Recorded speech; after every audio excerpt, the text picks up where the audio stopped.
اللهم صل وسلم وبارك على سيدنا محمد. ازيكم حبايب قلبي؟ عاملين ايه؟ النهارده فيديو جديد زي ما انتم شايفين كده، تبارك الله الرحمن. اللهم صل وسلم على وبارك على سيدنا محمد، ما شاء الله الله اكبر. النهارده جايبه 40 كتكوت فيوم، بلدي فيوم، ما شاء الله الله اكبر. زي ما انتم شايفين كده، هو حضنتهم، حطيت لهم فرشه نظيفه. اول يومين بنحط لهم قماشة على اساس اللي هي تمتص الرطوبة من تحت رجليهم، وبعد كده بنغير نحط نشارة.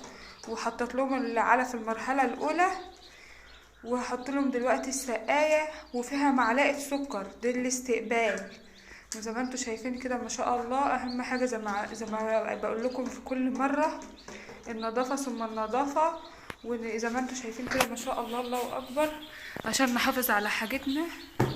وقعهم العلف اهوت، ما شاء الله. الفراخ الفيومي من الفراخ الجميلة، بتبيض على 4 شهور، ما شاء الله اللهم بارك.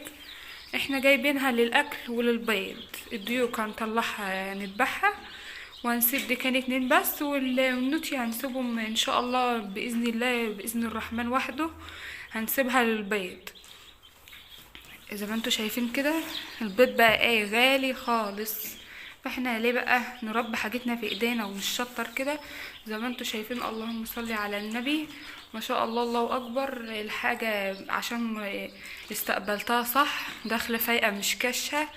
استقبال اللمبة 100، زي ما انتوا شايفين، حمرة مش بيضة، حمرة، وبارتفاع سايبة شبر، ارتفاع فوقهم شبر واحد، عشان الجو ساقع. طبعا احنا في الشتاء وعارفين ان السقعة غلط عليهم. فانا اول حاجة كده جهزت لهم المكان اللي حضنهم فيه ونضفته. حطيت مشمع تحت اهوت على اساس الكرتونة، لو انتوا بتحضنوا في كرتونة او بتحضنوا في خزانة.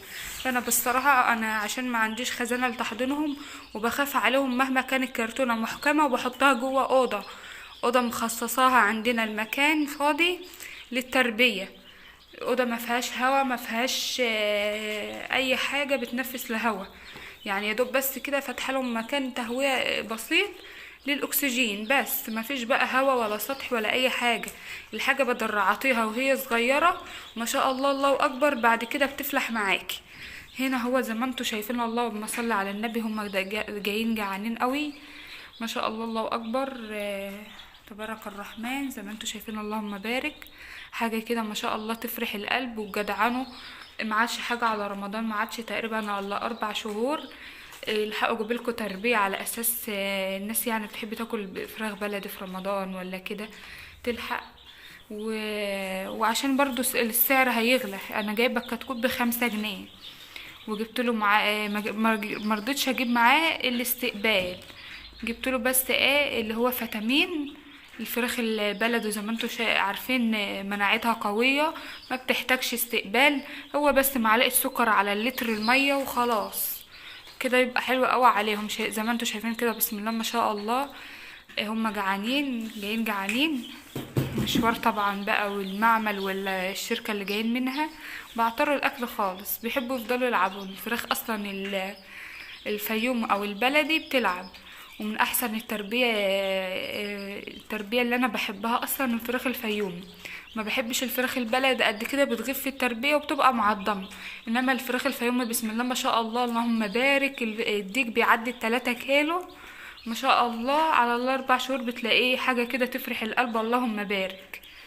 زي ما انتوا شايفين كده ما شاء الله، حاجة بسم الله ما شاء الله هيت. ودي كانت طريقة تحضيني لهم، لمبة 100، وحطت لهم معلقة سكر في المية، وحطت لهم العلف، ونضفت تحتهم، وابص عليهم كل شوية وافوقهم كده، على اساس ايه، ان هم لسه يعني خارجين من الحضانة والبيضة وكده، فعايزين حد يفوقهم، حد كل شوية يدخل يتابعهم وكده. خلوا بالكم منهم، ما تأهملوش في الطيور، لانها روحهم مسؤولة مننا.